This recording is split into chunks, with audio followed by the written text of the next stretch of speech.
Buenos días. Lo primero es dar las gracias a Gasterra por la posibilidad de haber tenido financiación y el proyecto y haber podido realizar este estudio sobre la calidad del pescado que consumimos, y lo hemos analizado mediante resonancia magnética nuclear, que ahora explicaré un poquito la técnica que hemos empleado para este artículo. Nos centramos en dorada, porque ya que es un pescado que tiene tanta importancia a nivel gastronómico y sobre todo en esta zona, y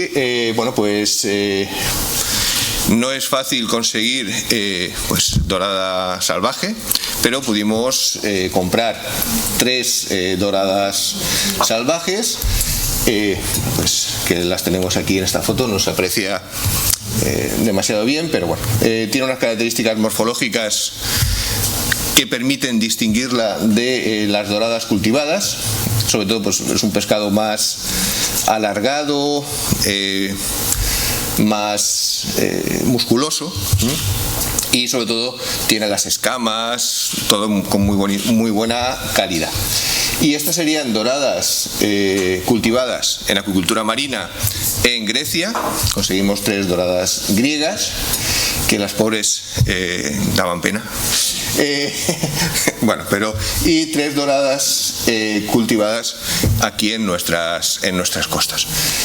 No se llega a apreciar muy bien en la foto, pero bueno, suelen ser más redondeadas, tienen muchísima más grasa, que eso lo vamos a ver ahora. El desarrollo del experimento, en principio fue sencillo.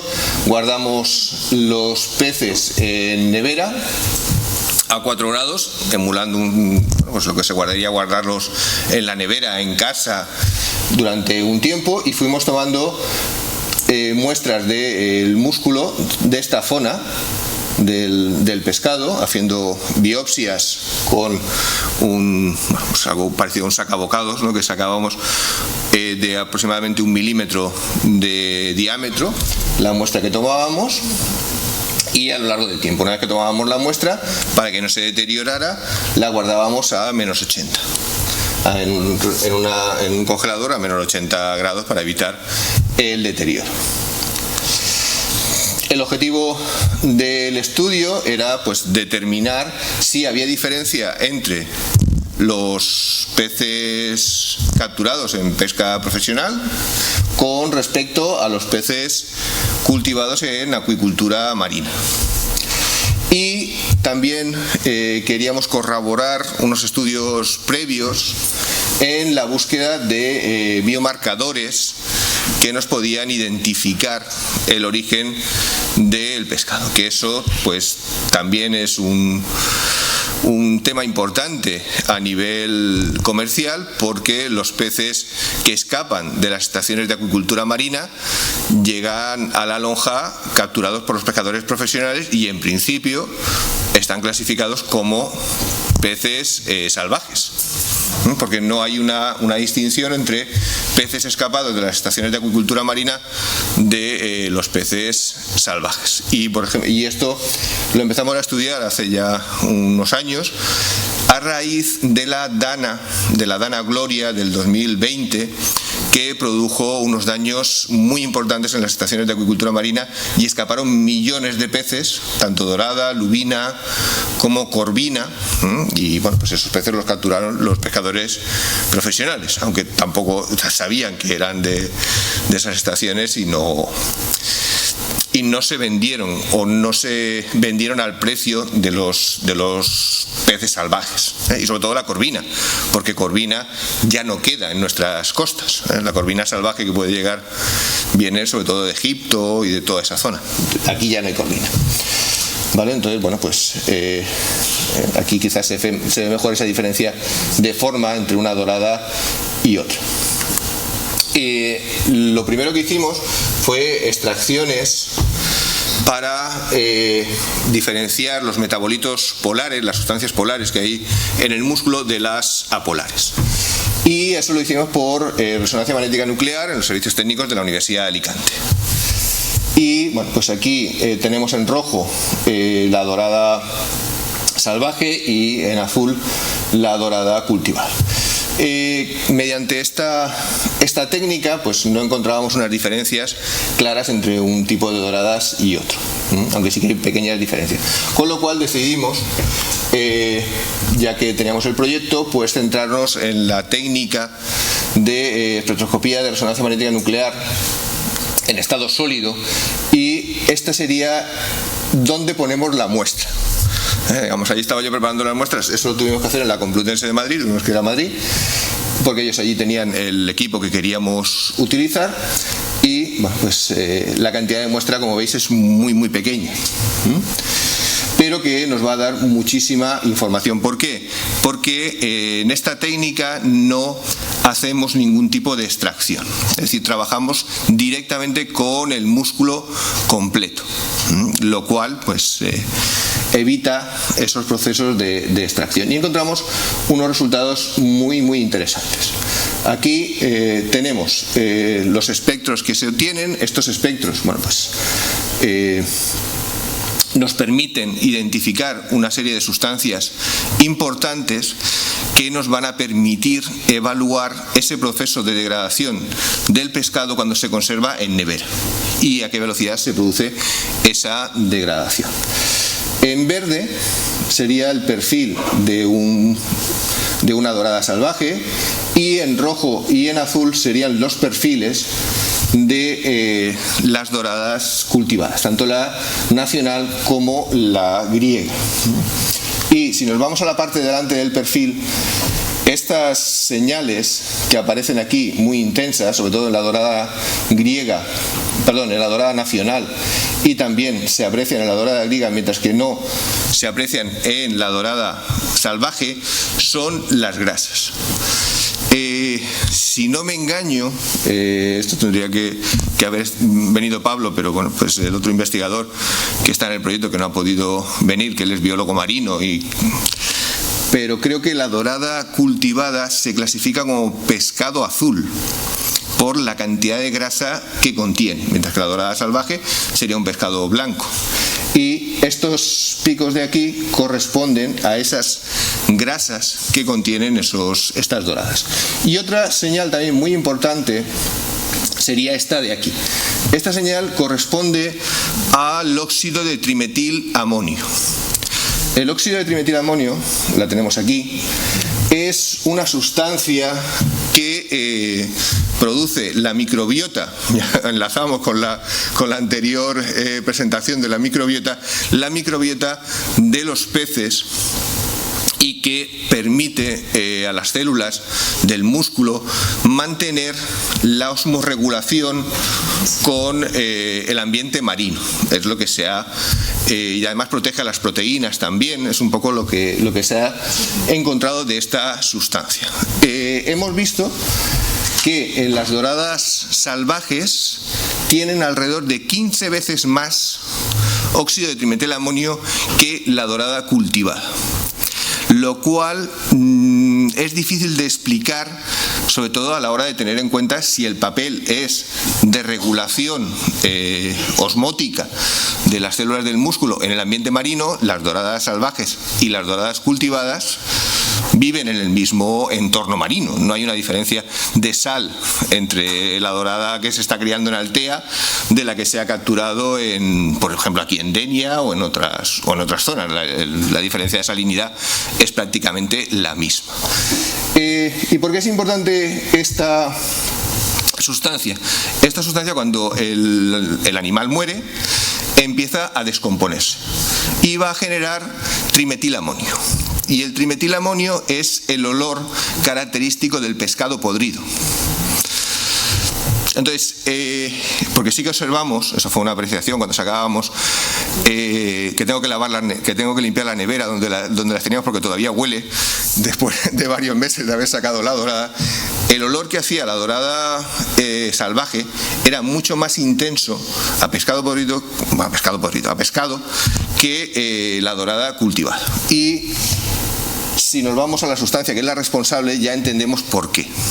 Ahora la cuestión es saber por qué las doradas cultivadas tienen tan poco de esta sustancia. Puede estar relacionada con la microbiota, porque al fin y al cabo las doradas cultivadas consumen antibióticos y eso puede alterar su microbiota. Luego la alimentación también es muy diferente. Y era un resultado que nos pareció muy interesante, más que por el propio resultado en sí, por las preguntas que deja abiertas. Luego también hicimos otra serie de experimentos de resonancia magnética nuclear que nos permitió identificar todas estas sustancias. Bueno, aquí lo que se ven son muchas manchitas, luego ya uno se pone a trabajar con esas manchitas y bueno, pues las va identificando. Bien, y eso nos permitió identificar otra serie de señales que estas nos permitieron evaluar el proceso de degradación del pescado durante ese proceso de de conservación. ¿Y qué es lo que medimos con esas señales? Pues medimos este parámetro, el parámetro K, que está relacionado con los procesos de descomposición del ATP. El ATP se considera la moneda energética de la célula, de donde vamos a obtener la energía para el movimiento y todos los procesos metabólicos. Cuando el animal muere, ese ATP va a degradarse primero a ADP, a AMP, va a perder esos fosfatos, luego se forma inosina, fosfato, inosina y finalmente hiposantina.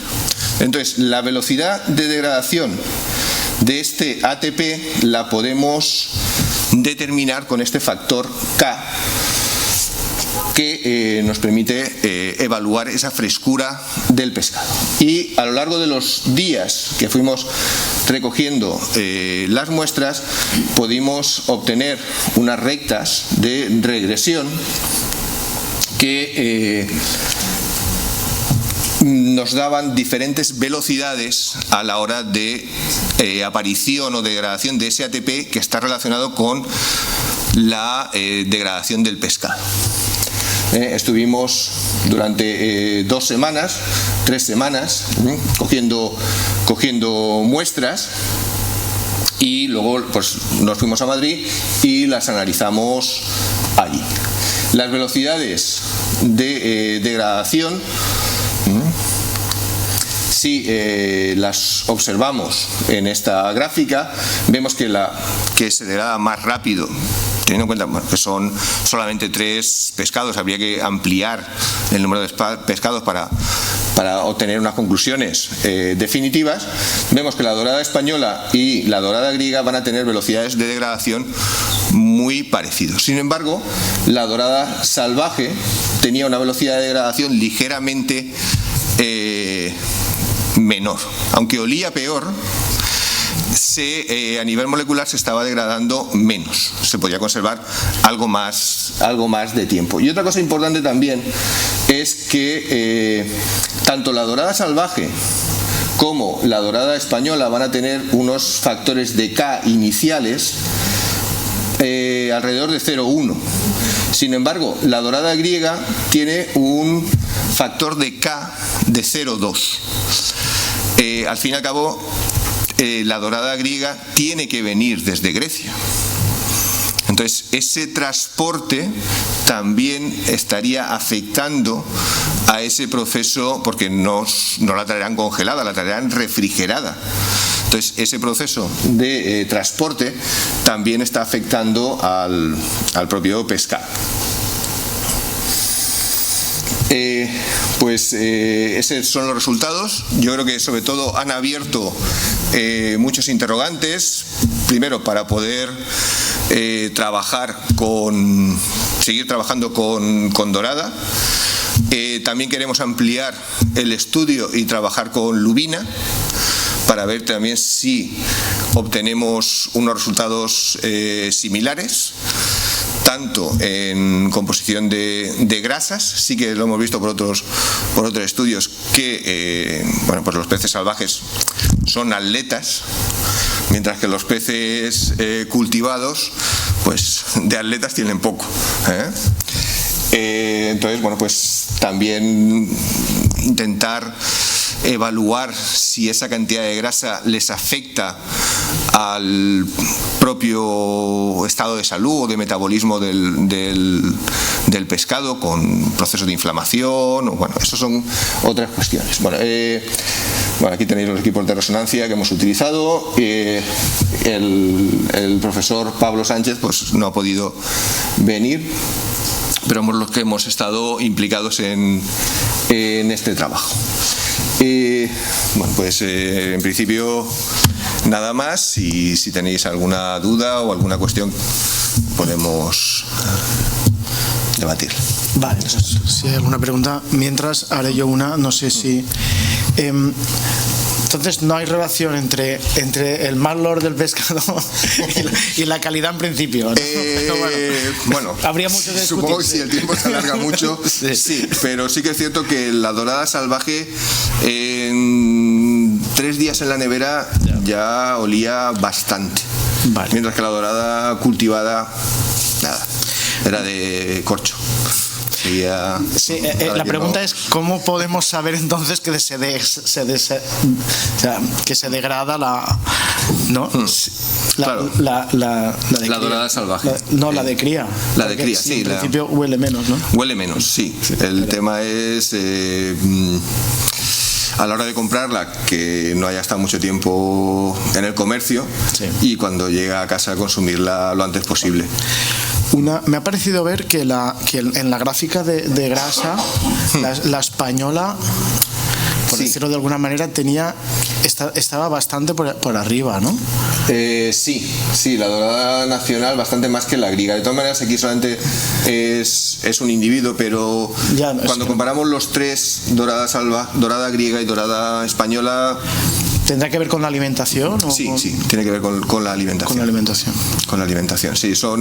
Les dan muchas grasas, sobre todo de origen vegetal, aunque también les dan de origen marino. Sí, pero bueno, los famosos omega 3, omega 6, pero la verdad es que aquí en este tipo de experimentos no se puede determinar el linoico y el linoleico, que son grasas de origen vegetal, que son muy abundantes en el pescado cultivado y no hay. Pero que en un principio no es una grasa, digamos... Se considera una grasa, aquí Camila, que es nutricionista, pero nos podría ayudar un poco.